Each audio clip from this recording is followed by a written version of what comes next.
It's me again, your ate nyo Jaja. No edit, no filter, just me. So, yeah, for today's video, ayan, maglalaba kami at naglalaba ako at hinahanda ko ng mga gamit ko at aalis na naman ang ate nyo.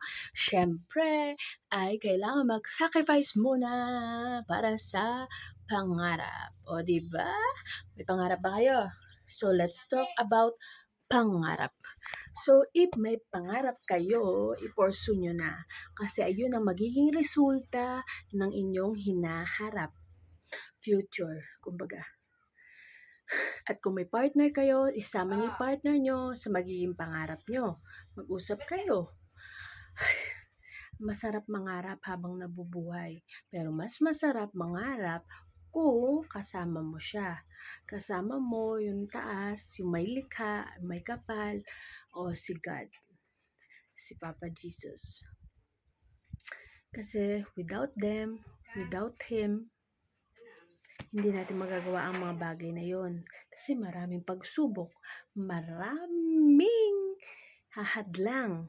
Kaya kailangan nakakapit ka sa Kanya at hindi ka bibitaw sa anumang pagsubok. Kasi ang mga pagsubok, ang mga magbibigay sa iyo ng lakas upang makamit mo ang iyong tagumpay sa huli. Anyway, ngayon nga ay masabi ko na marami kang tatahakin bago mo marating ang dapat mong destinasyon. Kaya ngayon pa lang, pag-aralan mo nang maging kalma-kalma. Huwag magmadali. Step by step. Don't pressure yourself. Kung nasa 30s ka na, 35, 32, 33, 34, 40, kalma. May pangarap pa para sa'yo. Hindi pa tapos ang purpose mo. Kaya continue ka lang. Wala sa age ang pangarap. Wala yun. Kapag nangangarap ka, walang edad-edad yan. Kaya kailangan pagpapatuloy mo lang. The lesson today, my thought of the day is, kapag may opportunity at binigay na bago sa'yo, kung kailangan mo yon sa tingin mo na doon ka makakaipon para matupad mo, pupunta ka na sa step 3 na pag-abot ng tunay mong pangarap, mag-stay sa Pilipinas at abutin ang mga pangarap mo dahil may ipon ka na, 'di ba? So grab mo muna 'yon. Huwag kang magmadali. Kung hindi mo pa sa tingin mo kaya na gawin 'yon, basta tiwala ka lang sa taas. Kasi magagawa mo nga lahat ng bagay kung may tiwala ka sa Kanya. Kasi kung tayo lang bilang tao, mahina lang tayo eh. Pero kapag meron kang connection sa Kanya, lagi mo siyang kinakausap araw-araw, ay sinasabi ko sa'yo, masarap sa feeling na kahit paglabas mo ng pintuan, God, please guide me and strengthens me. Ganon.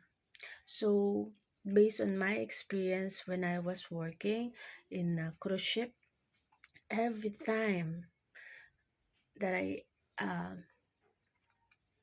go to work, I always say that, I always tell to myself that, God, please guide me, please strengthen me, because who knows what will happen in the next few hours, in the next few minutes. What the important is, you ask for guidance, because you are not alone. God is always watching you, and God will protect you. We are all His child, His daughters, so walang inggitan. The most important thing is pinaparamdam natin sa Kanya na mahalaga siya. Siya yung nasa puso natin.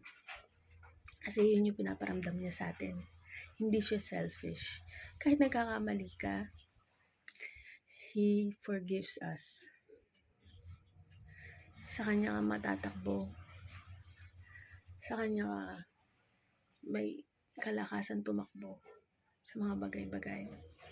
Kaya kapag hindi mo na talaga kaya, kahit kaya mo pa or masaya ka or whatever kung anong nararamdaman mo, lagi mo siya isasama.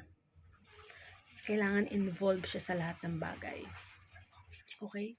So, ngayon nga malapit na aalis ang ate niyo, Jaja. So, ayan, nagwo-work kasi ako sa cruise ship. So, kailangan ko pang magsakay para makaipon pa. And then, I will pursue my dreams. My dream is to pursue my little business. O, diba? So, yeah, update ko kayo dyan. Kung ikaw may pangarap ka, i-pursue mo na. Kung may opportunity ka ngayon, i-grab mo yan. Don't rush things. Okay? God has a plan for you. And you need to wait for the right timing.